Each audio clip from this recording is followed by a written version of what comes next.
In case you don't know, guys and gals, I'm really close to 100,000 subscribers, and I'm doing a very special giveaway. The top link in this video description lets you know how you can win one of these amazing items, but you need to watch the video and I give you all the details for how you could do it. No payment, it's super simple, and it's a great way to support my channel.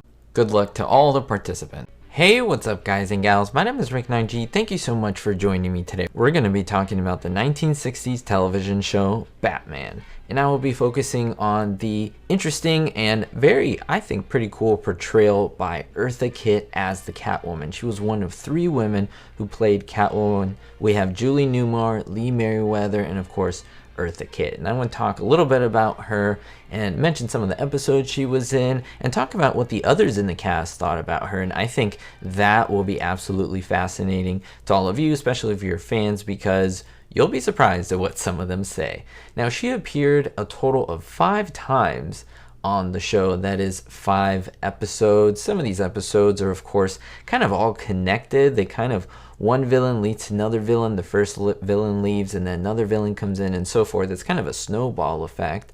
But their names are the Bloody Tower, Catwoman's Dressed to Kill, the Og Couple, the Funny Feline Felonies, and the Jokes on Catwoman.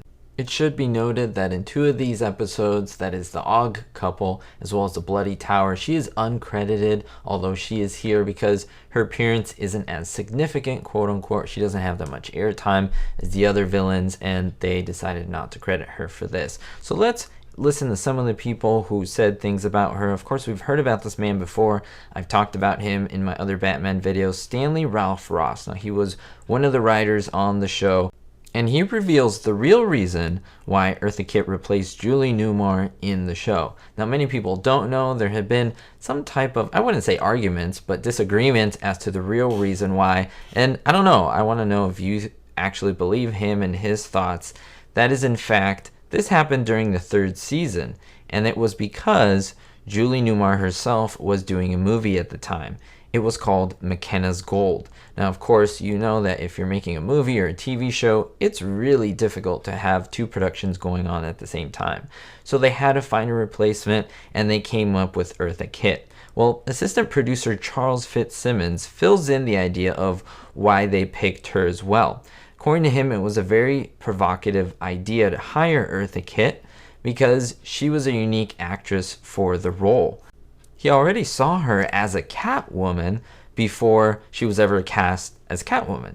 And that's because he believed she had a cat-like style. Just the way she moved, the way she kind of looked at you, her side glances, things like that. Her eyes in themselves were cat-like. And her singing, which she was pretty good at, was very meowish, as he puts it. Now, this came as an offbeat idea, as he quotes it, because she was, of course, African American. And during this time, it's a pretty radical casting choice to do.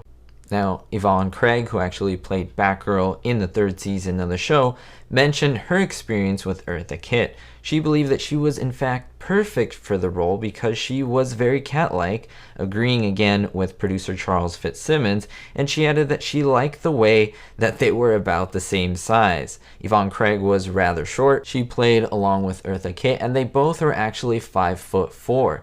Now, juxtapose that to Julie Newmar, who was in fact 5'11". That's why I called both of these women relatively short. Now, the reason why Yvonne mentioned this is because when she had scenes with Eartha Kitt and they would quote unquote beat each other up, they would relatively be the same size and it would look like an equal match on the screen. However, whenever she came up to Julie Newmar, she quote unquote says that she only came up to her belly button, and not a great fight at all.